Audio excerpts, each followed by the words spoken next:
A bell rings and the canteen doors swing open. At once, the room is full of people clamoring to dump snow-flecked coats onto backs of chairs and queuing to pile their plates high with good old-fashioned fodder, pies and mash, gravy and peas. It could be a scene from a school anywhere, but for the fact we're on the Emmerdale set in Leeds, surrounded by chilly, hungry cast and crew members. It's a bit rowdy in here, says Samantha Giles over the din of scraping chairs, excited chatter and cutlery clattering on plates. Shall we find a quiet spot? She's fresh from filming a scene, still kitted out as her on-screen character Bernice. And we follow her as she clip-clops along a corridor in skyscraper heels and a skin-tight pencil skirt. Her hair is blow-dried in a do so big and bouncy that Kate Middleton would be proud. And her makeup is practically troweled on. Bernice never has done things by halves. Spent an awful lot of time in that canteen, she says as we settled down in a quiet room filled with squashy armchairs. I came back to work when my younger daughter Olivia was 6 weeks old, and I'd leave her with a chaperone while I filmed scenes. It was really tough, physically exhausting.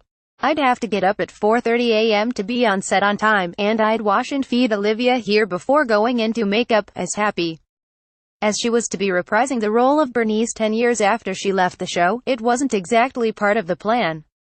With daughter Eve on Big Star Little Star, Image, ITV, the producers asked me to come back when I was pregnant and I said, I can't come back for at least 6 weeks as I'm having a cesarean and I won't be able to drive. They took that literally, and wrote me back in for 6 weeks after the birth.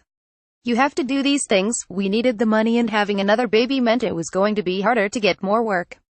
I'm not one to look a gift horse in the mouth. Samantha's girls Olivia and Eve are now thriving, happy 5 and 9-year-olds, but on screen things couldn't be more different. Bernice's daughter Gabby seems to be getting into more and more teenage hot water with every passing episode. This week she goes as far as spiking Lisa Dingle's drink so that she ends up in hospital.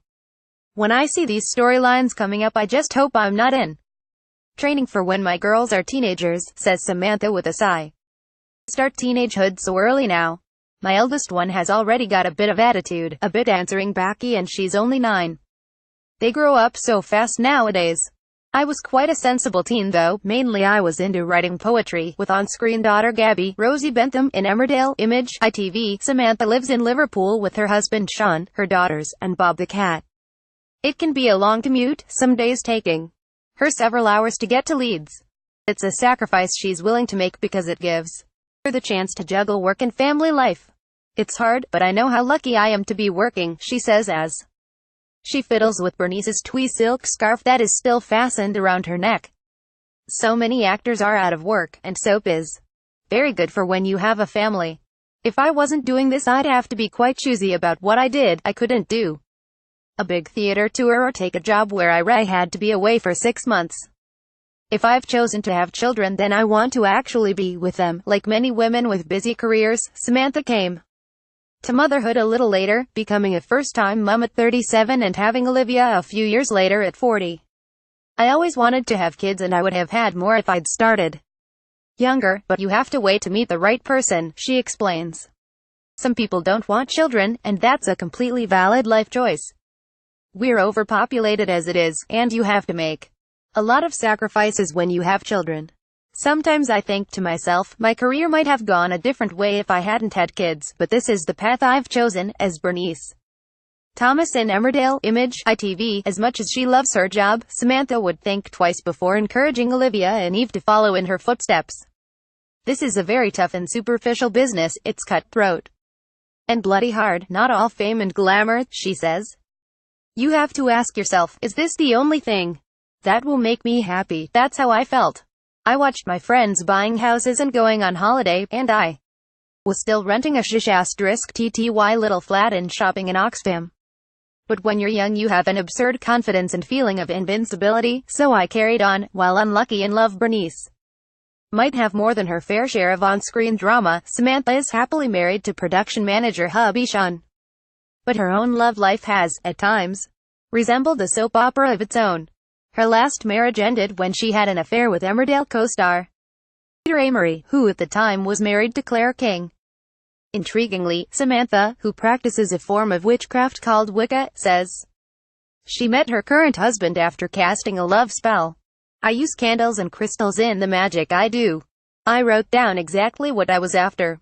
Then I met Sean and he was exactly what I had written, she explains. It's as if he appeared by magic.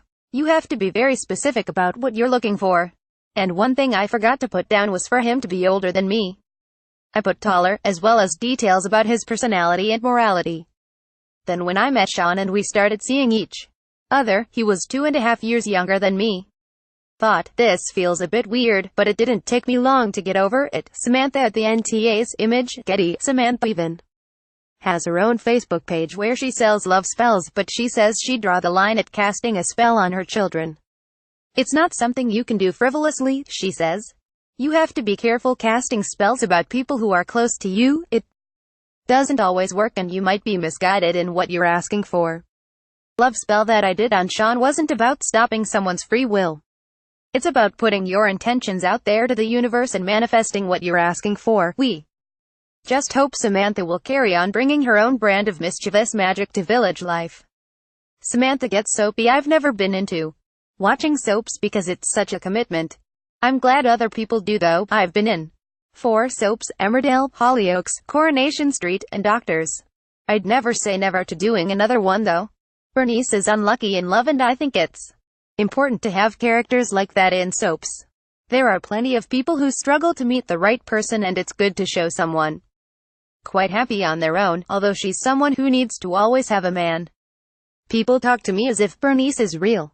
After some recent scenes where we went out on a girls' night out, people kept saying, I'd love to come on a night out with you girls, and it makes me laugh because I'm quite shy and I'd rather be dead than in a noisy, smelly club dancing.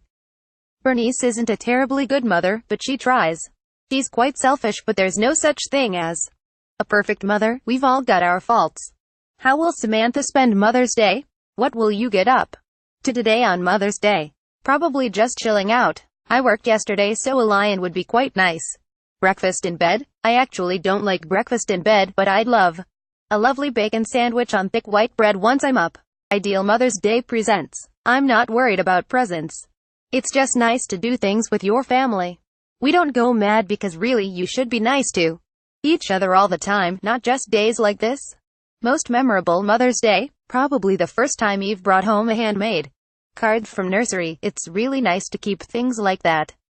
What couldn't you get through this weekend without wine?